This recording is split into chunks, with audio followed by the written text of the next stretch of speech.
अस्सलाम वालेकुम और खुश आमदेद। मैं हूं फ़ाहद हुसैन। आज के मेरे शो में जो एक मेहमान है वो बहुत ही एक अहम शख्सियत हैं, लेकिन शायद उससे ज़्यादा अहम शख्सियत रह चुके हैं। बात मैं कर रहा हूँ सेनेटर बाबर अवान की। पिछले चंद सालों में बाबर अवान साहब ने बहुत ऊंचाइयां देखी और अब इस वक्त मौजूदा जो हालात हैं इनमें शायद उन ऊंचाइयों से कुछ नीचे आकर खड़े हैं। एक बड़ा इंटरेस्टिंग ये एक्सपीरियंस होगा, और मैं इंटरेस्टिंग का लफ्ज़ जो इस्तेमाल कर रहा हूँ मैं इसलिए कर रहा हूँ क्योंकि एक न्यूट्रल वर्ड है। अच्छा बुरा क्या सीखा, मैं आज सब कुछ जानना चाहूँगा, क्योंकि बहुत कम ऐसा होता है कि एक शख्स एक सियासतदान जो एक जमात में इतनी तेज़ी से राइज़ करे और इतना ज़्यादा पावर को विल्ड करे और उसके बाद फिर यकायक ऐसा हो कि वो उन इक़्तिदार के ऐवानों से अपने आप को बाहर खड़ा पाए। तो इसमें ज़ाती तौर पर क्या तजुर्बात है, क्या ख़यालात हैं, क्या एहसासात हैं। मुझे नहीं मालूम कि बाबर अवान साहब कितना इस पर बात करना चाहेंगे, लेकिन मेरा ख्याल है एक बतौर सहाफ़ी ये समझना ज़रूरी है, मेरे लिए भी और शायद आप तमाम लोगों के लिए भी, कि जो सियासत का उतार चढ़ाव होता है वो कैसे होता है, क्यों होता है, और जब होता है तो उसके बाद क्या होता है। ये तमाम सवालात मैं रखूँगा सामने अपने मेहमान के। Senator Babar Awan, welcome to the show. Thank you. ये जो सूरत हाल जो मैंने थोड़ी सी बयान की, पहले तो मुझे बताएं कि ज़ाती तौर पर are you a happy man? Very happy, very contented, very satisfied. God is very kind. उसकी Life is doing justice to me always. उसका रीज़न क्या है? जो एक सेटिस्फैक्शन है, जो एक इत्मीनान है, अगर वो है जो आपके, उसकी रीज़न क्या है? क्योंकि नॉर्मली अगर कोई मेरे जैसा शख्स देखे हो कहे कि यार देखें कहाँ थे और अब जाहिर बात है उस जगह पे नहीं है, तो क्या है इत्मीनान? पहले तो ये है कि उस जगह से मुझे क्या किसी ने निकाला। मैं सबसे इम्पॉर्टेंट चीज़ होती है मिनिस्ट्री, जिसके लिए सियासी कारकुन ख्वाब भी देखते हैं, स्ट्राइव भी करते हैं और कुछ लोग सौदे भी करते हैं। वो तो मैंने खुद छोड़ी, एक दफ़ा नहीं 3 दफ़ा छोड़ी, आपके इल्म में है। और आखिरी दफ़ा भुट्टो रेफरेंस दायर करने के लिए मैंने खुद रिज़ाइन किया था। उस वक्त पार्टी ने मुझसे बड़ी बल्कि झगड़ा किया कि आपने क्यों रिज़ाइन किया है। This is number 1। दूसरा ये है कि अगर आपने सियासत में से कमाना कुछ नहीं है, अपने पैसों पर सियासत करनी है, you are a satisfied man. और आपने अगर कोई लोन नहीं लेने, कोई इस तरह का काम नहीं करना सियासत में, तो you are a very satisfied man. और तीसरा ये कि आपके टारगेट्स क्या हैं, उसके मुताबिक ही आपकी सेटिस्फैक्शन या डिससेटिस्फैक्शन बयान की जा सकती है। लेकिन ये बाय चॉइस नहीं हुआ ना आपका? मेरा तो मिनिस्ट्री की हद तक बाय चॉइस। मिनिस्ट्री की हद तक, उसके बाद जो कुछ हुआ वो आपकी उसके बाद जो कुछ भी हुआ वो मेरी चॉइस, एक तरह से मैंने अपनी चॉइस तो एक्सरसाइज की, इसीलिए मुझे किसी से गिला नहीं है। आपको ये एहसास था कि ऐसा होगा अगर मैंने ये चॉइस एक्सरसाइज की? सियासत में सब मुमकिन है भाई, लेकिन सोचा हुआ था? सियासत के सीने में दिल नहीं, ऑफ कोर्स क्यों नहीं सोचा हुआ होता, ये तो हर वक्त सोचा हुआ होना चाहिए। हाँ। जो भी किसी जगह पे है, आपने देखा बहुत सारे लोग जहाँ से उठा के बाहर फेंक दिए गए, इक़्तिदार छोड़ के, मुल्क समेत। तो इसलिए होता तो सारा है, पाकिस्तान है भाई। You felt betrayed? Never. I'm very satisfied man because I did what I thought is right. गिला है किसी से? क्यों गिला करूं? कि मैंने गिला एक कमजोर सहारा है। गिला तवक्कुआत पे होता है। आप स्ट्रगल पे बिलीव करने वाले शख्स हैं, गिले की क्या बात? तो तवक्कुआत नहीं थी आपकी? मैं किसी से तवक्कुआत नहीं रखता, बिल्कुल नहीं रखता, सिवाय अल्लाह ताला की जात भी नहीं, जिनके लिए आपके ख्याल में बहुत कुछ कर रहे थे। मैं किसी से तवक्को नहीं करता। That's my general perception about everybody. तवक्को करेंगे तो फिर आपके दिल टूटेंगे, फिर आप वो रोमांसिज्म में चले जाएंगे। ये प्रैक्टिकल दुनिया है। तो अगर ये प्रैक्टिकल दुनिया है और उसमें जो कुछ हुआ आपके साथ वो ठीक ही हुआ, फिर ऐसे ही होता है, पावर पॉलिटिक्स है। पाकिस्तान की सियासत है, मैंने पहले कहा, जो मैंने कहा ना पाकिस्तान है, उसका मतलब है कि पॉलिटिक्स ऑफ पाकिस्तान है रेफरिंग टू। लेकिन अब ये जो पोजीशन है, जो जंक्चर है जहाँ पे आप खड़े हैं, ये क्या है? आप कहाँ हैं? बीच में जो पर्गेटरी है उसमें है, किधर हैं अभी आप? I am satisfied wherever I am. क्या कर क्या रहे हैं आजकल? मैं कुछ हद तक पॉलिटिक्स, कुछ हद तक वकालत।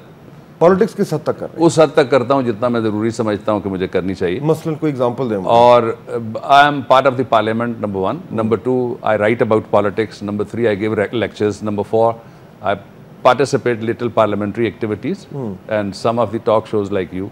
तो सियासत का चैप्टर अब आप एक तरह का पार्ट टाइम कर रहे हैं ना, ऑफ एंड ऑन कर लिया। पार्ट टाइम तो नहीं मैं कह सकता कि कोई पॉलिटिक्स हो सकती है, लेकिन पार्टी पॉलिटिक्स नहीं हो रही। पॉलिटिक्स, हाँ ऑफ कोर्स, पार्टी पॉलिटिक्स नहीं हो रही।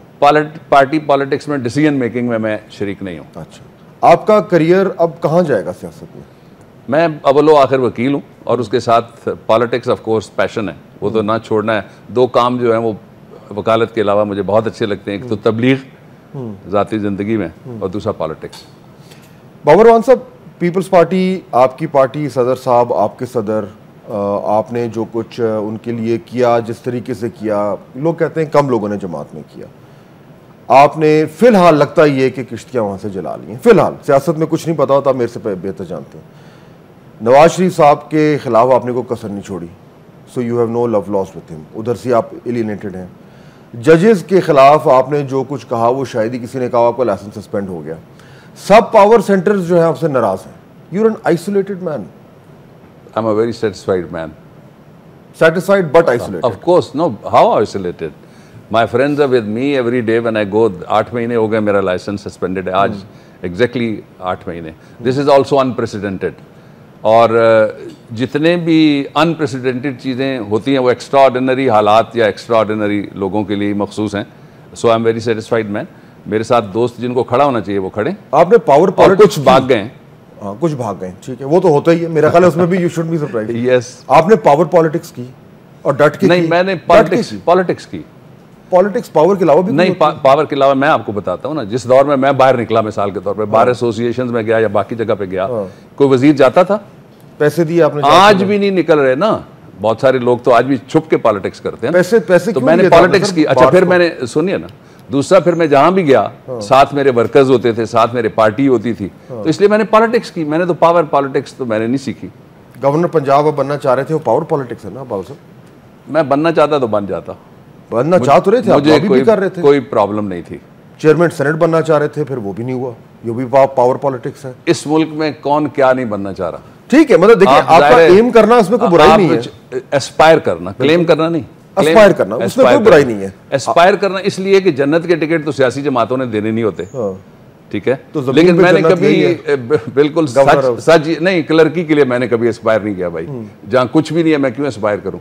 लेकिन ये जो भी एस्पायर है, आपने चाहे गवर्नर के लिए किया, चेयरमैन सेनेट के लिए किया, आप चाह रहे थे, आपकी नजरें थी, अरसा सियासतदान चाहता है जी मैं राइज करूं, आप कर रहे थे, उसके लिए आपने बहुत कुछ किया। लेकिन उसके बावजूद वो जो मैं बात कर रहा था आइसोलेशन की, कि अब आपके ऊपर दरवाजे बंद होते जा रहे हैं या हो गए हैं।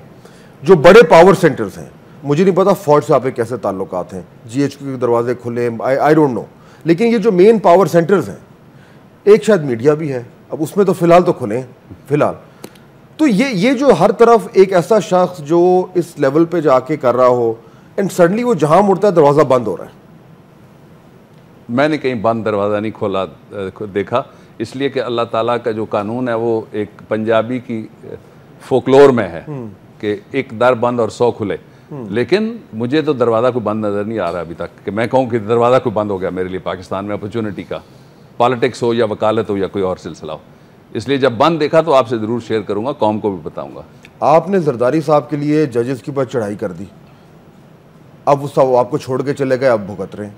आधा आपने कहा, फिर जिन्होंने मुझ पे चढ़ाई की उन्होंने फिर किस लिए चढ़ाई की, किसके लिए चढ़ाई की? लेकिन आपको एहसास होता होगा मैंने क्यों किया, क्या जरूरत थी मुझे खामखा? मैंने कोई गलत काम किया होगा, जिस दिन उसका एहसास होगा आप एक एक करके काम बताते जाएं, उसमें से अगर कोई गलत है तो मैं अभी एहसास का इजहार कर दूं। जजेस के खिलाफ जो शेर व शायरी की, कभी कोई गलत बात मैंने नहीं की। आप अभी भी स्टैंड करते हैं उस पर? मैंने कभी कोई गलत बात नहीं की। नहीं, मैं पर्टिकुलरली पूछ रहा हूं क्योंकि उसके ऊपर एक्शन हुआ। मैंने कभी कोई गलत बात नहीं की। आपका लाइसेंस कैंसिल हुआ। Action I will defend in the court not in the media. मैंने शुरू से ही मीडिया में कोई बात नहीं की। मतलब if you were to do it again, इसलिए कि मैंने कोई गलत बात कभी, ज़ाहिर है नियत की बात है ना, आप किस नियत से किसी बात को लेते हैं, मैं किस नियत से किस बात को करता हूँ। ठीक, तो I have been very honest, very fair. अच्छा, तो नियत आपकी ठीक थी, लेकिन जैसे वो हुआ, जो अल्फाज वो निकले, वो जो उस माहौल में, उस तनाजुर में, वो सोचा होगा शायद तौबा मेरे खुदा, जो अल्फाज निकल रहे हैं और निकल चुके हैं उससे पहले और उससे बाद में। लोगों ने ये कहा मैं इन जजों को कान से उठा के बाहर फेंकूंगा। उनके छोटे भाई ने परसों कहा कि इस मुल्क की सारी खराबियों की जिम्मेदार फलां फलां और अदलिया है, और क्या क्या कहा जा रहा है जो मैं बतौर वकील सोच भी नहीं सकता, और बतौर इंसान भी बहुत सारी बातें मैं कुछ करता हूँ, कुछ नहीं करूँगा। हर आदमी के अपने स्टैंडर्ड्स हैं। इसलिए मुझे पता है मेरे खिलाफ सियासत हो रही है, जजेस कर रहे हैं मेरे खिलाफ, जो भी हो रहा है सब सियासी है। जज तो सियासत नहीं करेंगे ना, मैंने जो कहा कह दिया। Okay, let's take a quick break. Babar Rehman साहब से गुफ्तगू जारी है, समझने की कोशिश कर रहा हूँ। इस वक्त मीडिया में क्योंकि मुझे भी अब काफ़ी अरसे हो गए ये इस तरह का काम करते हुए, ये नो कमेंट्स का जो टर्म है ये बाहर तो बड़ा सुनने में आता है, पाकिस्तान में कम इस्तेमाल होता है, लेकिन पिछले चंद माह से बाबर अवान साहब ने नो कमेंट का जो ये इस्तिलाह है इसको बड़ा फैशनेबल बना दिया है। क्यों? After the break.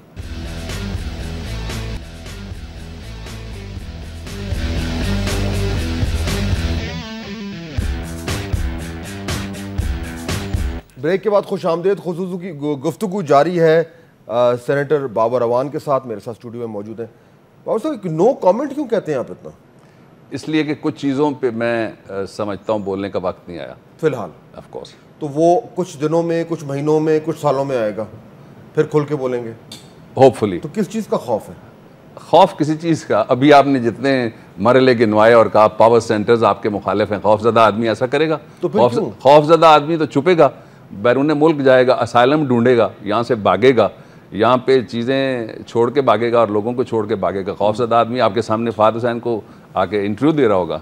लेकिन जब आप timings are very important in your political career and manoeuvring. I think क्या मनूवर कर रहे हैं बताएंगे, आपको शेयर करेंगे। क्या करना चाह रहे हैं?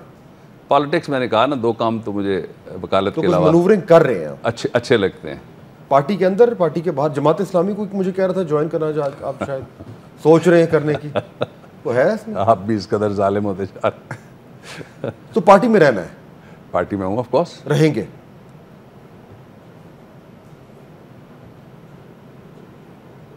Next question. मैं वेट कर रहा था कि जवाब आ गया। No cross examination of course. तो अगर आप पार्टी में रहने के सवाल का जवाब नहीं दे रहे, दैट मीन्स कि आपके ऑप्शंस खुले हैं। अब मैं थोड़ा सा लॉयर बनता हूँ ना सर, लेट मी ट्राई। हालांकि मैं ट्रेन नहीं हूँ, मैं ट्रेन नहीं हूँ। प्लीज, काला कोट है, आप ट्राई कर। मैं हाँ जिसकी काली टाई इसलिए पहन के आया हूँ। तो अगर आप ये ऑप्शन अपने खुले रखने चाह रहे हैं तो उसकी दो वजूहत हो सकती हैं। पहली ये कि आप लोगों से निगोशिएट कर रहे हैं, वो जमात इस्लामी हो, नून लीग तो मुश्किल है मेरा ख्याल है, I don't know, Imran Khan साहब से कर रहे हैं मुझे नहीं पता। दूसरा ये कि एक थ्रेट भी आपने रखा हुआ है अपनी पार्टी के ऊपर कि अगर आप मुझे इसी तरह ट्रीट करते रहेंगे तो I can go. I don't believe in blackmailing. Party में जाहिर है मैं पार्टी में था और पार्टी में हूँ, लेकिन आगे कब आप जिधर आप सवाल करना चाहते हैं उधर मैं जाना नहीं चाहता। मैंने क्लियरली कहा है। चले आपकी खामोशी से आपने मेरे ख्याल एक जवाब दे दिया। एहसास साहब से खुश हैं जी? एतजाज अहसन साहब से खुश हैं? किस मामले में? जनरली आपके फेलो सेनेटर भी हैं, पार्टी मेट भी हैं, फेलो वकील भी हैं। I am okay with them from my point of view, from my side. But you do feel के उन्होंने आपके साथ ज्यादती की है? नो, नहीं की। बाय बताइए। परसेप्शन जो है कि एतजाज साहब ने जो जगह ली आपकी, जिस तरीके से जो कुछ हुआ वो उसमें उनका बड़ा रोल था। देखिए, यहाँ जो आपसे पहले कोई बैठे थे या बैठी थी ना, उनकी जगह आप नहीं ले सकते। आपकी अपनी जगह है, इसलिए हर आदमी की एक अपनी जगह है। एक अपनी पॉलिटिक्स है, अपनी अहलियत है, सलाहियत है, और है, थॉट्स हैं, परसेप्शन है, लोगों को अप्रोच करने की एक स्कीम है, किस तरह से आप लोगों के दिल में आपकी बात उतरती है या नहीं उतरती। इसलिए मैं नहीं समझता कि कोई किसी की जगह ले सकता है। मैं भी किसी की जगह नहीं ले सकता। आपका दोस्त अपना अपना ब्रांड है भाई। आपका पार्टी में दोस्त कौन है आजकल? बेशुमार हैं। तो नाम लें, दे देंगे। दुश्मन कौन है? दुश्मन कोई नहीं, हसद होता है पॉलिटिक्स में। दुश्मनी का मैं तो कायल ही नहीं हूँ बिल्कुल ही। कौन सा और जो लोग दुश्मनी करते हैं वो बिल्कुल गलत करते हैं। पॉलिटिक्स के अलावा कुछ करना चाहिए उनको। पर्चे करवाना दुश्मनी है, प्रोसिक्यूशन करना, पिटीशंस ले जाना एक दूसरे के खिलाफ। I don't believe in that. एक पहलू इसका ये हो गया। दूसरा ये है कि जो पॉलिटिकल पार्टीज हैं पाकिस्तान में, उनमें दो कल्चर्स बड़े हैं। एक तो जिसको टांग खींचने वाला मैंने कहा हसद का कल्चर, हमेशा से कोई नई चीज नहीं। बहुत, मैंने यही कहा ना, आई एग्री विद यू। आपने भी खींची होगी बड़ी लोगों की। किसी की कोई जरूर कोई कहेगा तो सही। कैसे हो सकता है सर? चलिए किसी को बुला लीजिएगा। मैं वैसे पूछ रहा हूँ, किया होगा आपने? ये मैं इस पर बिलीव नहीं करता। इसलिए अच्छा, अब अगला सवाल, आपकी जगह मैं होता, आप वकील बनने की कोशिश कर रहे थे, तो मैं ये सवाल करता क्यों नहीं आप बिलीव करते। इसलिए मैं बिलीव नहीं करता कि इन दिस लाइफ, वो जिस तरह कहते हैं ना कि ज़िंदगी एक बार मिलती है इसलिए ज़िंदगी पे मरता हूँ। ये एनर्जी भी एक दफ़ा है, इसको आप जिधर मर्जी लगा लें, पॉजिटिवली अपने लिए या नेगेटिवली लोगों के खिलाफ। दो एनर्जीज तो है नहीं ना किसी के पास। इसलिए मैंने कभी नेगेटिव साइड के ऊपर अपनी एनर्जी किसी के खिलाफ कभी भी नहीं लगाई, ना बार एसोसिएशन में लगाई, ना पॉलिटिक्स में लगाई, ना ज़िंदगी में लगाई। इस शहर में जहाँ आप बैठे हुए मेरे सारे ही बचपन से जानने वाले हैं, इसलिए आप किसी से भी बात करेंगे ये मेरे मुखालिफिन भी मानेंगे, दुश्मन मैं कहूँगा नहीं। चलो नेक्स्ट टाइम मैं कुछ ऐसे लोगों को लेके आऊँगा जिन्होंने कहा है कि बाबर अवान हमारी टांग खींची। एक ज़रूर लाइएगा। अच्छा, एक और जो पहलू है वो बहुत इम्पॉर्टेंट है। दूसरा वो ये है कि कितना टाइम होता है जी, आप अगर ये स्पैन्स देखें ज़िंदगी के, कितना टाइम होता है शऊर में आते वक्त कितना टाइम होता है आपके पास। 20s में आप पहुंच चुके होते हैं और फिलोसॉफिकल हो गए Babar Awan, that I am बहुत ज्यादा फिलोसॉफिकल। और उसमें कितना टाइम होता है कि आप लोगों के खिलाफ और लोगों के खिलाफ की फिक्र में आप टाइम लगाएं। मैं I don't think like that. इक़्तिदार के ऐवानों से बाहर निकले तो फलसफियाना रवैया ज्यादा उभर कर सामने आ जाता है, उस टाइम नहीं होता मेरा। Then you never followed me. I'm sorry, Fahd. Then we were living in the same town but as perfect strangers, I believe. लेकिन अब शायद आपके पास टाइम ज्यादा है। मिसाल का तो बता, मैं समझना चाह रहा हूँ, कम हो गया है। मैं उस दिन सर, मैं आपको इंटरेस्टिंग बात बताऊँ, उस दिन शेख रशीद साहब का जिस दिन जलसा हुआ है 13 अगस्त का, तो वो आके अगले दिन मेरे पास बैठे हुए थे। मैंने कहा जी मुझे आई डोंट केयर कि आपके जलसे में कितने लोग आए थे, क्यों आए थे, आई डोंट केयर। मैं ये समझना चाह रहा हूँ कि शेख साहब इस टाइम आप करना क्या चाह रहे हैं। मैं ये पूरा प्रोग्राम मैंने कहा जी आपकी I need to understand your thought. मैं वही अप्रोच आपकी तरफ आ रहा हूँ। आई वॉन्ट टू अंडरस्टैंड, ये जितने लोग देख रहे हैं इस टाइम सेनेटर बाबर अवान कहाँ पे खड़े हैं और सोच कर रहे हैं। जब आप नो कमेंट कहते हैं, जब आप जिसे कहते हैं ना वो प्रेग्नेंट साइलेंसेस देते हैं, तो मेरा ख्याल है लोग कंफ्यूज होते हैं। नो, और लोग फिर अपना तासुर बनाते हैं। आप अपना जो नैरेटिव है उसको दें ताकि लोग समझें कि आप सोच क्या रहे हैं। मैंने आपसे पहले ही, ये आपके इस सवाल से बहुत पहले मैंने कहा, जब मैं समझूंगा कि कुछ इश्यूज ऐसे हैं जिन पे of course the history of this country is not completed unless I speak, because I was part of that history. There is one portion which I know and there are very little number of people which know, but I'll speak at some appropriate moment. लेकिन एक बात जो आप कह रहे हैं, आपने मेरे पिंडीवाल ग्राइम भी हैं और दोस्त भी हैं जिनका आपने नाम लिया, वो भी स्ट्रगल वाले आदमी हैं और जो भी उनके खिलाफ शोर शराबा होता रहता है, मुकाबला भी है और उसमें हसद भी आप तलाश किया करें। इसलिए कि जो मिडिल क्लास में से या लोअर मिडिल क्लास में से आदमी निकला हुआ हो, I give you 2 examples. One is alive so I would not name him, the other is has passed away already. एक हनीफ रामे साहब थे, एक और साहब थे, और साहब बहुत सारे और काम भी करते थे। हनीफ रामे इंटेलेक्चुअल आदमी भी थे और पढ़े लिखे आदमी भी थे और पॉलिटिक्स में थे। वो थे मिडिल क्लास में से, इसलिए टारगेट वो बनते थे। दूसरी तरफ से लोग सरफे नजर करते थे।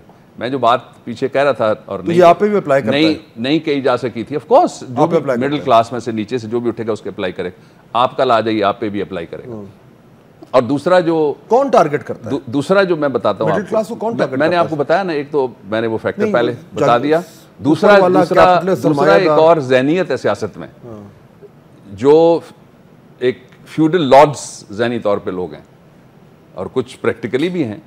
एक ज़हनियत है पॉलिटिक्स के अंदर, वो समझते हैं कि वो है, वो मुझ में हो नहीं सकती, बिल्कुल नहीं हो सकती। इतना पावर में रहने के बावजूद मैं अल्लाह की मेहरबानी से थोड़ा सा टच करता हूँ सूफीपन को, इसलिए वो नहीं हो सकती। आप सदर साहब को उसी तरीके से सर्व कर रहे थे जैसे फ्यूडल लॉर्ड को सर्व किया जाता है, फिर आप कैसे कह सकते हैं कि मेरे में वो थिंकिंग नहीं है? जिस तरीके से आपने जाके पंजाब में, मतलब पंजाब में नवाज शरीफ और, अब आप रुक जाइए ना थोड़ा, एक सर उनके खिलाफ बेड़ा आपने उठाया हुआ, ज्यादती हो जाएगी ना मेरे साथ और नाजरीन के साथ भी। एक सवाल आपने कर लिया, फ्यूडल लॉर्ड्स को लोग कैसे सर्व करते हैं? उनकी हर ख्वाहिश को पूरा करने की कोशिश करते हैं। You have answered my question, thank you. आप कर रहे थे? Thank you very much. नहीं बट वो फिर आप जाहिर है, फिर मैं क्यों कर रहे थे आप? जो कर रहा होता है वो फिर जाहिर है, एंड में सारी ख्वाहिश में एक ख्वाहिश पूरी नहीं कर सके तो उसका आपको जाहिर है। मैंने बहुत सारे लोगों को मैंने ना किए, रिकॉर्ड पे है, रिकॉर्ड खुलेंगे भी, खुलने वाले हैं। मैंने कैबिनेट में ना किए, आपको पता है कैबिनेट में व्हाट वाज माय नेम? क्यों, क्या नाम? मैं खुश किसी को नहीं करता। क्या नाम था? Leader of the opposition in the cabinet. आपने पंजाब में जाके मियां ब्रदरान के खिलाफ जो हमला आवर हुए थे, वो बेड़ा क्यों उठाया था? देखिए, मैंने पार्टी के लिए जो कुछ भी किया वो बिल्कुल दुरुस्त था और मैं किसी पे हमला आवर नहीं हुआ। आपने खुद वॉलंटियर किया था ये? मैं कितने लोग हैं, किसी पे हमला आवर मैं नहीं हुआ ना, इस तरह कोई हमला आवर। पंजाब में जाके आपकी तकरीरें, सवाल आ गया, अब आप जवाब का तो मैं वो कह रहा हूं ना कि वो आपने सवाल कर लिया ना, 3 दफा किया, मैं एक दफा जवाब देता हूँ। फाद साहब, जवाब ये है कि जो मैंने किया मैं अपनी पार्टी के लिए कर रहा था, उसमें हमला कहाँ है? आप मुझे ये बता दीजिए कितने इश्यूज आए शादियों के, दूसरे तीसरे, और मुझे इंगेज करने के लिए लोगों ने बड़ी कोशिश की। आपके सवालात हैं, आपके पास रिकॉर्ड होगा। मैंने कभी किसी के ऊपर ज़ाती बात नहीं की। कभी किसी की पर्सनल लाइफ के ऊपर मैंने बात नहीं की। ठीक है, ठीक है, तो पॉलिटिक्स है, पॉलिटिक्स में तो सब डिस्कशन। लेकिन मैं ये जानना चाह रहा हूं कि आपको ये assign This time check is brought to you by लासानी का असल दूध स्याह प्लस मिलेठी, लासानी का अल्सोवीना कुदरती जड़ी बूटियों से तैयार करदा अल्सर के लिए पाकिस्तान की पहली रिसर्च प्रोडक्ट लासानी का अल्सोवीना मेदे के दर्द, तजाबियत और अल्सर को खत्म करता है। लासानी का अल्सोवीना सफूफ सिरप और शुगर फ्री में दस्तयाब है। हालांकि पार्टी में जिम्मेदारी लगाने के अलावा कोई काम कोई नहीं कर सकता। अच्छा, कि कहा गया कि जब आप आपको कहा जाएगा कि आप पंजाब जाएं तो आप पंजाब जाएंगे। And I was a central office bearer before becoming vice president. I was secretary finance. बीबी के दौर का ओहदा मेरे पास था, और भी थे 10-11 ओहदे उसके दौर के मुख्तलिफ चीज़ों के हवाले से। इसलिए मेरी जब ड्यूटी लगाती थी, पार्टी ज़रूरत समझती थी पार्टी, कभी पंजाब की पार्टी या मरकज़ की, तो मैं जाता था। ठीक है, ऐसे बेशुमार और लोग हैं, क्यों नहीं जाते? जाए ना, उनके पास वजारतें भी हैं, ज़रा जाके दिखाएं। अब फिर जाएंगे अगली बारी, फिर आपको बोले अगर जाहिर है जिस पार्टी में मैं हूं, अगर कोई असाइनमेंट होगी तो मैं देखूंगा व्हाट इज द असाइनमेंट। देखेंगे। ठीक है, ठीक है, एवरीबॉडी लर्न सर, सब सीखते हैं जो कुछ होता है। Let's take a quick break. When we come back तो सेनेटर बाबर अवान हमारे साथ मौजूद हैं। चंद और इशूज हैं अहम, मेरा ख्याल है पूछना उनसे ज़रूरी है। ब्रेक के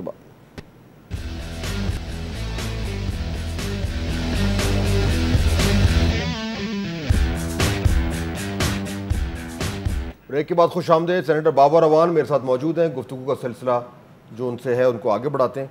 आपका 8 महीने हो गए सुप्रीम कोर्ट का लाइसेंस जो है वो सस्पेंड हुआ है, और वो सस्पेंड इसलिए हुआ था क्योंकि आपने तौहीन अदालत की थी, जजेस के ख़िलाफ़ इस तरह की बातें की थी जो कि शायद नहीं करनी चाहिए थी। आप खुद अभी भी मेंटेन कर रहे हैं कि जो मैंने कहा दुरुस्त का, लेकिन वो उसकी वजह से अब आप जो है सुप्रीम कोर्ट में नहीं जा सकते। ये जो हुआ है इसमें कि गलती किसकी है? Who is at fault? जजेस आपके साथ ज्यादती कर रहे हैं? मैंने इस पर तबसरा कर दिया पहले, मेरे साथ सारी पॉलिटिक्स हो रही है और सियासी कार्रवाइयाँ मेरे खिलाफ होती हैं, लेकिन जो पाकिस्तान में इसकी कोई मिसाल नहीं है कि मुझे एक कंटेम्प्ट का नोटिस किसी को आप दें और एक और बेंच बिठा के आप लाइसेंस ही सस्पेंड कर दें। सज़ा टोटल 6 महीने है, 8 महीने तो मैं I am out of it. माफ़ी मांग ली आपने? जाहिर है, मैंने बहुत पहले कहा था आई एम सॉरी। चुनाचे आप फिर अभी आप कह रहे हैं कि जो कुछ मैंने कहा सही कहा। मैंने कहा ना आप बड़े बेरहम होते जा रहे हैं। नहीं, मतलब ये तजाद मैं समझना चाह रहा हूँ ना, कोर्ट के सामने ये तजाद आप समझे ना कि एक जगह मुझे कंटेम्प्ट नोटिस है और 8 महीने से मेरा लाइसेंस सस्पेंडेड है। आप ठीक कह रहे हैं, तजाद तो यहाँ है, लेकिन आई एग्री विद यू। लेकिन कोर्ट के सामने आपने कहा कि आई एम सॉरी। सॉरी तभी कहा जाता है जब आप खुद एतराफ कर रहे होते हैं कि मेरे से कुछ गलती हुई। लेकिन अब आप पहले कहा केस मैं मीडिया पे नहीं लड़ूंगा, ना मैंने लड़ा है। लेकिन तजाद क्यों नजर आ रहा है? कोई तजाद नहीं है। जहां तजाद है, आपने इशारा किया, मैं आपसे एग्री कर रहा हूँ, वहीं तजाद है और किसी जगह तजाद नहीं है, लेकिन केस मैं कोर्ट में ही लड़ूंगा। तजाद की वजह से शायद आपका 8 महीने हो गए ना, वो जजेस नहीं कर रहे, शायद यही वजह हो। वो भी देख रहे हैं। शुक्रिया, आपने पूरे पाकिस्तान में से एक गलत आदमी ढूंढ लिया जिसके खिलाफ ये कार्रवाई जायज़ है। मैं तो तवक्को कर रहा था कि आप as a human right activist कहेंगे गलत है कि ये बेसिक फंडामेंटल राइट है सबके बच्चों का कि वो रिस्क उनके पास जो आता है, जो जायज़ तरीके का वो आता रहे। मेरी प्रैक्टिस ही सुप्रीम कोर्ट में थी। जब आप कैबिनेट के मेंबर भी थे तब भी आप केसेस प्राइवेटली लड़ रहे थे, आर्ग्यू कर रहे थे? नहीं, वो नहीं कर सकता बना। करते रहे, फीस लोग करते रहे, मेरे अलावा बाबर अवान नहीं कर सकता। मैं पेश हुआ था जब भुट्टो रेफरेंस खोलने के लिए, तो उन्होंने कहा कि जी पहले होता रहा है, लेकिन वो जो करते रहे वो आमरीत के परवरदा ज़माने की बात है, आप ऐसा ना करें। मैं वापस गया, मैं रिज़ाइन दे दिया मैंने जाके उसे। फीस दी थी उसकी आपने? नहीं, प्रैक्टिस नहीं कर सकता तो फीस नहीं। जब भी आपने शुरू किया था ZAB का केस? नहीं, ZAB केस में I didn't charge anything, free of cost. अच्छा, अब मुझे ये बताएं कि अब जो इस टाइम जो जुडिशरी और अदलिया और हुकूमत के दरमियान जो कुछ तनाज़ा चल रहा है, जो हल होता हुआ नज़र नहीं आ रहा फिलहाल, गलती किसकी है? गलती देखिए जी, इशू वाइज गलती निकाली जा सकती है। मजमूई तौर पर अगर देखें, नहीं, मजमूई तौर पे नहीं देखा जा सकता ना। You have to be very specific, इसलिए कि ये दोनों नाजुक इदारे हैं, दोनों पाकिस्तान के लिए ज़रूरी हैं, दोनों पाकिस्तान की चंद बुनियादों में से जिनके ऊपर स्टेट स्ट्रक्चर खड़ा होता है उनमें से एक हैं। इसलिए मैं नहीं समझता कि कोई स्वीपिंग स्टेटमेंट या कोई जनरलाइज स्टेटमेंट इनके बारे में दी जा सकती है। इशू वाइज आप देखते जाएं तो फिर गलती निकाली जा सकती है डेफिनेटली। खत लिखना चाहिए? मेरी पोजीशन तो वादे है, क्या लीगो कॉन्स्टिट्यूशनल पूरी कौम जानती है। फिर से जरा स्टेट कर देना for the record। स्टेट मैंने की हुई है, I am not in favour of writing a letter. नहीं लिखना चाहिए। लीगो कॉन्स्टिट्यूशनल पोजीशन, और मैंने लिख के भी दी है, अच्छा, political position remains the same. Same. Politics ज़ाहिर है मैं उसी पार्टी में हूँ। तो जज जाती कर रहे हैं फिर गवर्नमेंट के साथ। मैंने नहीं कहा, आप कह रहे हैं। आपके मैंने साथ- कहा कि इशू वाइज आप आ जाएं, और इशू वाइज फिर कहाँ ज्यादती या निशानदेही मैं कर सकता हूँ वो डेफिनेटली करूंगा। मैं छोड़ूंगा राजा थोड़ा साहब की छुट्टी कराई जाती है, अगर उसी बुनियाद पर तो सही होगा। मेरा तो ख्याल है he has lot of escape routes. खत लिखे बगैर मैं इतना ही बगैर किसी की वकालत किए इतना ही मैं बता सकता हूँ फिलहाल। आई एम नॉट होल्डिंग ब्रीफ। अगर राजा साहब की छुट्टी हो जाती है, पीपल्स पार्टी को तीसरा वज़ीर आज़म मुंतखब करना चाहिए। इनका आना पार्लियामेंट का फैसला है, ये कोई ज़बरदस्ती तो उठ के नहीं ना वहाँ चले गए। He is elected by the parliament. तो आई डू नॉट एज्यूम कि फिर ये होगा, फिर ये होगा, फिर ये होगा। मैं तो देखता हूँ प्रैक्टिकली चीज़ों को, तो मुझे बहुत सारी जगहों पे नज़र आता है कि बहुत सारे रास्ते हैं जो निकल सकते हैं। कोर्ट के सामने जाना चाहिए वज़ीर आज़म को जब बुलाया गया। ये उनका पॉलिटिकल फैसला है, लेकिन कॉन्स्टिट्यूशन में इम्यूनिटी है उस ऑफिस को। लेकिन अगर जज उनको बुला रहे हैं, जज अगर उनको कोर्ट बुला रहे हैं, वो कह सकते हैं कि मैं नहीं आऊँगा। ऑफ कोर्स आइन में लिखा हुआ है कि इन performance of his official functions he has immunity. आपकी क्या राय है, जाना चाहिए नहीं जाना चाहिए? पूछेंगे जब जाने मैं वाले, आपसे पूछ रहा हूँ ना, तो फिर कोई उनको बताएगा। मैं आपसे पूछ रहा हूँ। ये एक पॉलिटिकल डिसीजन है, आपकी इसलिए राय पूछ रहा मैंने हूं। कहा कि मैं I am not part of that political team which takes the decision right now. मैं आपसे तज्जिया तो पूछ मैं रहा हूँ। ऐसे ही किसी को बंद गली में क्यों डालूं, इसलिए मैं अपनी राय नहीं देता। लेकिन ये मैं आपको बता देता हूँ, आईनी राय मैंने आपको दे दी है कि आइन के मुताबिक article 248 sub article 1 the office of the prime minister has immunity. आप राय इसलिए नहीं बता रहे बाबर अवान साहब, क्योंकि अभी आपको अभी भी खौफ है, वरना आप डट के कहते हैं जी मेरा ये है, मेरे ख्याल में उन्हें जाना चाहिए या नहीं जाना चाहिए। किससे डर रहे हैं? देखिए, सब जुडिस केस में मुफ्त मशवरे मुझे देने की किसी को भी जरूरत नहीं है, ना मैंने तो कभी दिया। सुन लेना, सियासी है ना सर, मैं सुन तो लीजिए। लीगल वो नहीं मांग रहा आपसे। जहां तक खौफ का ताल्लुक है, वो एक सजदा जिसे तू गिरा समझता है, हजार सजदे से देता है आदमी को निजात। खौफ किस चीज का? आपको मेरा ख्याल है कि क्योंकि आप पार्टी में हैं, आप बच बच के खेल रहे हैं, जैसे कहते हैं क्रीज से बाहर आके आप नहीं खेल रहे, और आप शायद चाह रहे हैं कि इसको मैं 2020 की तरह ना खेलूं, इसको मैं टेस्ट मैच खेलूं, कोई पता नहीं कल को 5 साल पलट जाए। बहुत बच के खेल रहे हैं आप। खौफ ना कहूं। Your comment is welcome. This is not a question, it's a comment. Your comment is welcome. You have a right to comment. ऐन मुमकिन है कि आपको आने वाले दिनों में जरदारी साहब को आपकी फिर जरूरत पड़ जाए, तो उस टाइम आप किश्तियां नहीं चलाना चाह रहे अपनी, कोई पता नहीं, क्योंकि जरदारी साहब का कंट्रोल पार्टी में फिलहाल तो है, फॉरसीबल फ्यूचर में भी नजर आ रहा है। So you're hedging your bets. Again, it's a comment. What should I say? Respond करें ना सर। Respond comment को मैं क्यों करूं? कॉन्वर्सेशन को थोड़ा सा आगे चलाएं। If there is a question, of course I am ये here मेरी राय है, आप इससे agree to करेंगे? assist you to forward the conversation. This is one. देखिए, इसके दो पहलू आप सियासत में ज़रूर गौर कीजिएगा, और उसमें अगर आप थोड़ा सा खुला दिल का मुजाहरा करें तो थोड़ी सी दाद भी दे दीजिएगा। पहला तो यह है कि लोग दर्जनों सालों तक भी रहने के बाद जब when they part their ways, तो फिर वो या कोई इख्तलाफ हो जाता है, किसी जगह को पॉइंट ऑफ व्यू आ जाता है, तो फिर वो कच्चा छटा लेके ना जी they try to wash their linen on the road side and that too in Chowringhee. मैंने पहली दफ़ा पाकिस्तान की सियासत में से ये रिवाज ख़त्म कर दिया है। जिन्होंने मेरे खिलाफ बातें भी की, मैंने नहीं बातें की, फिलहाल जिन्होंने कुछ कहा मैंने नहीं कहा, मैंने कहा भाई छोड़िए, मैं ये रिवाज ख़त्म करता हूँ आज। इसमें फिलहाल कभी मैंने कहा ना आप थोड़े मैग्नानिमस हुए तो इस पे दाद दे दीजिएगा, ठीक है। This is one. दूसरी जो इम्पॉर्टेंट बात है वो ये है कि जो पॉलिटिक्स है ये थोड़ा सा सीरियस काम है। इसमें सीरियसली इन्वॉल्वमेंट के जरिए से ही आप कौम को स्टीयर आउट कर सकते हैं मुश्किल हालात में से। मसलन आज आप देखिए, पाकिस्तान के लिए जो बैनुल अक़वामी चैलेंजेस हैं, पाकिस्तान के लिए जो अंदरूनी चैलेंजेस हैं, पाकिस्तान के लिए जो सिक्योरिटी के चैलेंजेस हैं, पाकिस्तान के लिए जो we are in the middle of war unfortunately whether you like it और नॉट, पाकिस्तान पे जो ड्रोन हमले, किसी जगह कोई आर्ग्यूमेंट इसके ऊपर और किसी जगह इसके ऊपर कोई तवज्जो नहीं है। वाई? उसका सबब होना चाहिए ना। सबब है ओवर पोलिटिसाइज्ड नॉन इशू से मोहब्बत करने वाले लोग आ गए, ओवर पॉलिटिसाइज्ड नॉन इश्यूज से मोहब्बत करने वाले लोग कि भाई फोटो खींचनी चाहिए। मैं जब मिनिस्टर भी था ना, जिस दौर को आप समझते हैं बड़ा इंपॉर्टेंट था, मेरे लिए ये दौर बड़ा इंपॉर्टेंट है।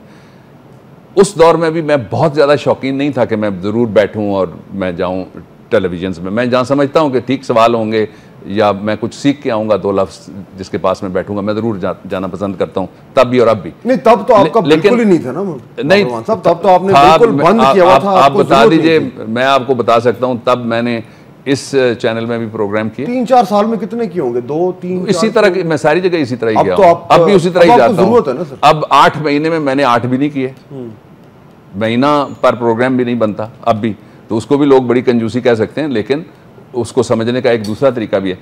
अब रिसेंट जो पॉलिटिकल सिनेरियो है उसमें वो कह रहा है,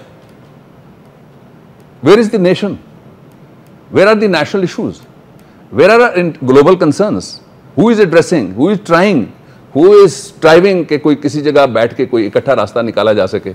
तो फिर अगर जो बाकी बचता है वो क्या है? फिर शुगल मेला ही है ना। उसका आप कितना हिस्सा बनना चाहते हैं ये आपकी मर्जी है, आपकी चॉइस भी है और आपकी प्रायोरिटी भी हो सकती है। अच्छा, एक इसका एक और पहलू जरा देख लीजिएगा कि आज की भी आप ऑब्जर्वेशंस उठा लें, किसी भी पॉलिटिकल इदारा हो या कोई कॉन्स्टिट्यूशनल इदारा हो, तो क्या ऑब्जर्वेशंस आ रही हैं? किसी जगह कोई कौम के लिए कोई कंसर्न है? शुगल मेला है सारी जगह। बड़ी देखिए ना, अब आप भी तो स्वीपिंग स्टेटमेंट दे रहे हैं ना, शुगल मेला, ये भी तो स्वीपिंग स्टेटमेंट हो रहा है। बड़ा कुछ हो रहा है, कहां हो रहा है? मतलब मुझे बता दीजिए ना। कोई अच्छी चीज हो रही है, कोई बुरी चीज? ये बुरी चीज होना रोकना ही तो पॉलिटिक्स है। पॉलिटिकिंग क्या है कि जहां जहां तकसीम मजीद दर तकसीम, जहां जहां झगड़ा दर झगड़ा, जहां जहां इख्तलाफ दर इख्तलाफ है, किस तरह से आप ब्रिज कर सकते हैं उन इंस्टीट्यूशंस के दरमियान या उन लोगों के दरमियान जिनके दरमियान ये सूरत हाल है। और फिर we are just on the doorstep of elections, forthcoming election, जिससे 5 साल के लिए पाकिस्तान की डायरेक्शन तय होनी है। उसमें कितना सीरियस काम कहाँ कहाँ पे हो रहा है ये भी देख लीजिए आप। ये सारा कुछ अगर नहीं हो रहा, इसमें हुकूमत की जिम्मेदारी है, अपोजिशन की जिम्मेदारी है, जज साहिबान की जिम्मेदारी है, फौज नॉर्थ वजीरिस्तान में जाने का सोच रही है, इतना कुछ हो रहा है, इस सब में आप उस लूप से बाहर हैं। So you're a commentator in many ways. मतलब वो काम मेरे और आप में कॉमन चीज़ ये कि हम दोनों इख्तिदार में नहीं है और हम दोनों टेलीविजन पे आके बात करें, तो आप अब तज्जियाकार भी बन गए हैं, जिसमें कोई बुराई नहीं है। लेकिन ये जब आप प्लेयर थे, तब ये जो आपकी फ्रस्ट्रेशन है, ये जो आप कह रहे हैं कि जी ये क्या हो रहा है, उस टाइम भी आप बैठ के कहते थे कि ये आप लोग क्या कर रहे हैं? कैबिनेट के किसी आदमी को बुला के पूछ लीजिएगा, एक साहब ने मुल्क की जो अमनो अमान की सूरत हाल पे ब्रीफिंग देना शुरू की। मैंने कहा ये झूठ है, फिर मैंने कहा ये भी गलत आप कह रहे हैं, फिर मैंने कहा ये गलत कह रहे हैं। तो जब वो मुसलसल बोलते रहे तो मैंने वॉकआउट कर दिया कैबिनेट से। तो कैबिनेट ने उठ के मुझे यूं पकड़ के रोका दरवाजे पे कि ये ना करो, और फिर मुझे काफ़ी आधा घंटा लगा के मैं अपनी सीट पे वापस आया। मैंने कहा जी मिस्टर प्राइम मिनिस्टर, आप इस दिलेरी से बोले जाने वाला झूठ सुन सकते हैं, मैं नहीं सुन सकता, इसलिए कि मैं यहाँ कौम की तरफ से बड़े सीरियस बिजनेस को लेके बैठा हूँ। और मैंने ये भी किया। खामोश कौन था? लेकिन रिजाइन नहीं किया वो दूसरी वजूहत की बिना पर। ना वो तो केस है इसका, उससे पहले भी क्योंकि किया। जब तक आप भूल रहे हैं ना, देखे ना सदर का जब तक आपके पास करेक्ट शफ़क़त नहीं, था, तब तक कोई मसला नहीं था। मैंने रिजाइन किया था, आपको याद नहीं है, और फिर मुझे पार्टी ने और प्रेसिडेंट ने कहा कि नहीं आप काम जारी रखें, हम आपका रिजाइन एक्सेप्ट नहीं करते। इसको उन्होंने खुद किसको रिजाइन भेजा? प्रेस रिलीज के जरिए। जाहिर है रिजाइन अगर आपने करना है तो you will give it to the party ना। सदर को भेजा था, ऑफ कोर्स सदर को भेजा था। बॉस तो आपके प्राइम मिनिस्टर थे। Prime minister is one amongst equals. Boss किधर से आ गया प्राइम मिनिस्टर? आइन पढ़े article 90। He is the first among equals. No, he is one amongst equals. First, sir, Prime no, Minister. everybody is responsible in an equal way before the parliament and before the nation according to the constitution. And जो constitution में distinction है, इसी तरह से chief justice भी one amongst equal होता है। There is nothing special about that. आइन की मैं बात कर रहा हूँ, मैं आइन की बात कर रहा हूँ, चूंकि मुझे थोड़ा बहुत इल्म भी है और मैं पढ़ता भी हूँ और मैं तालिब इल्म भी हूँ आइन का, इसलिए मुझे उसी के मुताबिक चलना है। उसमें जो लिखा हुआ वो ये है कि there shall be a cabinet of the ministers headed by the prime minister to do this for the nation. There's nothing special about it. हाँ, nothing special about the prime minister. Of course, उसकी जिम्मेदारी ज्यादा है, बल्कि वो जाहिर है उसको रातों को ज्यादा जागना चाहिए, उसको आंखें ज्यादा खुली रखनी चाहिए, उसको ज्यादा दौड़ना चाहिए। लोगों के लिए तवक्कुआत का मरकज जब कैबिनेट बनती है तो उस वक्त ज़्यादा नज़र उसकी तरफ जाती है, जिस तरह मैंने दूसरे इदारे का नाम लिया, वहाँ भी यही सूरत है। प्राइम मिनिस्टर बनना चाहते हैं एक दिन? जो मेरा रब मेरे लिए अच्छा समझता है वो मैं सारा करना चाहता हूँ। खुद वही चाहता हूँ जो उसकी रजा है। गवर्नरशिप के लिए एस्पायर किया, चेयरमैन सेनेट के लिए एस्पायर किया, ये मैं आपसे और आपके दोस्तों से सुनता रहा, मैंने कभी नहीं कहा किसी ओहदे के लिए भी, एक दफा भी नहीं कहा। कभी जिक्र पता नहीं मैं क्या जिक्र जिससे करना होता है मैं करता हूँ, आज भी करके आया हूँ, अभी भी जाके करूंगा इंशाअल्लाह, उसी से जिक्र करता हूँ। या कना अबदु व या कनस्तईन, जिक्र वहीं से आता है सारा कुछ, बाकी ऐसे ही हैं, टूल्स हैं। कुछ लोग कहते हैं कि सेनेटर बाबर अवान अंग्रेजी में कहते हैं कि is too smart for his own good. Another comment on Babar Awan? जवाब? Thank you for the comment. आप अपने आप को कामयाब सियासतदान समझते हैं? अल्लाह की बड़ी करीमी, मैं जो करना चाहता हूँ मैं कर रहा हूँ। उसने सेहत भी दी है, उसने नुत्क भी दिया है, उसने हिम्मत भी दी है, मैं कर रहा हूँ अभी। I am so thankful to the nature. ये जो फेलियर है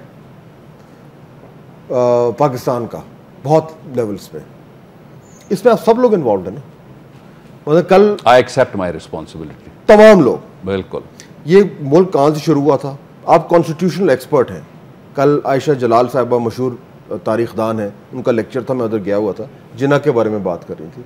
वो कही थी कि कॉन्स्टिट्यूशनल पॉइंट्स पर ही वन अस फ्रीडम, और उनके जहन में जो कॉन्स्टिट्यूशनल स्ट्रक्चर था, फेडरलिज्म, प्रोविंशियल राइट्स, उसका हमने नाश फेर दिया है।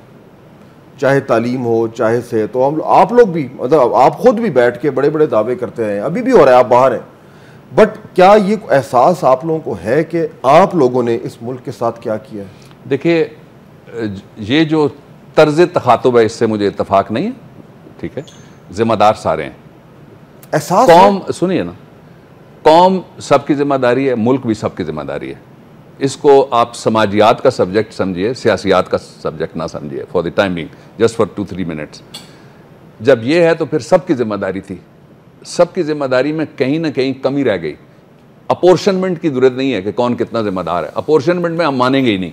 अपोर्शनमेंट में तो फिर हम यही फैसला नहीं कर पाते कि 2.5% देना है या खुम्स देना है। इसलिए मैं ये समझता हूँ। सर मेरे पास टाइम खत्म, मैं चाह रहा हूँ कि मुझे आप ये बताएं कि एहसास है कि नहीं लोगों को? मेरा नहीं ख्याल कि जिस दर्जे का एहसास होना चाहिए, एहसास तो है, ये स्वीपिंग स्टेटमेंट हो जाएगी। जिस दर्जे की सेंसिटिविटीज हैं उस दर्जे का एहसास नहीं है। आप, मैं गिव यू एन एग्जांपल ना, इमेजरी देखें। आप जब आप मिनिस्टर थे, आपकी गाड़ी पे झंडा लगा हुआ है, ठीक है, आप जाते हैं, आप इस्लामाबाद के एक चौक पे रुकते हैं और आप देखते हैं कि एक 7 साल बच्चा भीख मांग रहा है। दैट इज द फेलियर आप लोगों का। अब वो एहसास आपको होता है? देखिए ना, ये इस बच्चे आपका फेलियर ये हो जाएगा फिर कि आप 7वां वेज बोर्ड अवार्ड अभी तक इम्प्लीमेंट नहीं कर पाए, 8वें को भी गुजरे हुए 2 साल हो गए। राइट एंड रॉन्ग नहीं, राइट एंड रॉन्ग नहीं ना, मैं वही बात कर रहा हूँ। ये अपोर्शनमेंट हो गई, ये अपोर्शनमेंट हो गई। समाज की जिम्मेदारी इज्तिमाई जिम्मेदारी है, मुल्क की जिम्मेदारी मैंने जिससे पहले गुजारिश की वो भी इज्तिमाई जिम्मेदारी है। इसमें फेलियर कहाँ है वो तलाश करने की जरूरत है, और उसकी रेमेडी किधर है ये तलाश करने की जरूरत है। हम उधर नहीं जा रहे, हम इसी बहस में तो पड़े हुए हैं। अभी देखिए, एक अस्पताल के बारे में एक सियासी जमात ने एक दूसरी सियासी जमात के बारे में बात की, वो बात सारी क्या थी? इसने ये नहीं किया, ये नहीं किया, ये नहीं किया। आप यहां से शुरू क्यों नहीं करते? बहुत अच्छा किया, ये कमी कुछ रह गई है, दूर कर लीजिए। आधे गिलास की तरफ नजर जाती है ना। इसीलिए मैं कहता हूं कि जो सेंसिटिविटीज हैं इस मुल्क की, उनकी हद तक एहसास नहीं है, लेकिन कुछ एहसास तो होता है सारी जगह। इलेक्शन हो जाएंगे, इलेक्शन होंगे, लेकिन पाकिस्तान बहुत मुश्किल जगह पे खड़ा है इस वक्त, और जो ग्लोबली बहुत सारा जो कुछ यहाँ जितनी बीम्स और जितनी नजरें लगी हुई हैं, हम सारे गाफिल होकर बैठे हुए हैं। जुडिशल मार्शल लॉ आ सकता है? बांग्लादेश मॉडल की 3-4 साल से ट्राई हो रही है। अभी भी हो रही है? Of course. टेक्नोक्रेटिक गवर्नमेंट्स का इम्कान है अभी भी? That is what I call Bangladesh model. वो that is part of the theme. आप देख लीजिए, वो मॉडल यही था। एक्चुअली हो रही है कोशिश? एक्चुअली ही कोशिशें होती हैं। कोशिश जब होती है तो वो एक्चुअली होती है, लेकिन ये है कि चल ना सके, चल सके, that is a different story. मेरा ये ख्याल है ज़ाती तौर पे कि पाकिस्तान के पास एक बहुत बड़ा मौका 65 सालों में आया है। सिविलियन सुप्रीमेसी का मैंने लफ्ज़ हमेशा उसके लिए इस्तेमाल किया। तो ये सिविलियन ट्रांसफर ऑफ पावर, इसको आप आसानी के लिए कह लीजिए कि एक इलेक्टेड गवर्नमेंट अगली इलेक्टेड गवर्नमेंट को इलेक्शन करा के पावर ट्रांसफर करे। नहीं, जज सिविलियन है ना, जो गवर्नमेंट के पास कोई बंदूक, जो सर्विस ऑफ पाकिस्तान, टैंक होना जरूरी नहीं है। आप सिविलियन है, मैं मान सकता हूँ। सर्विस ऑफ पाकिस्तान में जो लोग तनख्वाह लें, खा वो सर्विस ऑफ पाकिस्तान हो, एसेंशियल सर्विस या जुडिशल सर्विस या सिविल सर्विस, वो सारे के सारे सिविलियन नहीं हैं। आपका आइन कहता है, मैं तो नहीं कह रहा। जी, वक्त में ख़त्म हो गया। Senator Babar Rehman, thank you very much for joining us. Welcome. गुफ्तगू सुन रहे थे आप, बहुत मुख्तलिफ इशूज़ पे बात हुई। बाबर रहमान साहब ने कुछ अपनी दिल की बातें भी कहीं और कुछ कहना चाह रहे थे और शायद ने नहीं कहीं। जब वो तैयार होंगे तो इंशाल्लाह उनको एक बार फिर स्टूडियो में लेके आएंगे। इजाज़त दीजिए, अल्लाह हाफ़िज़।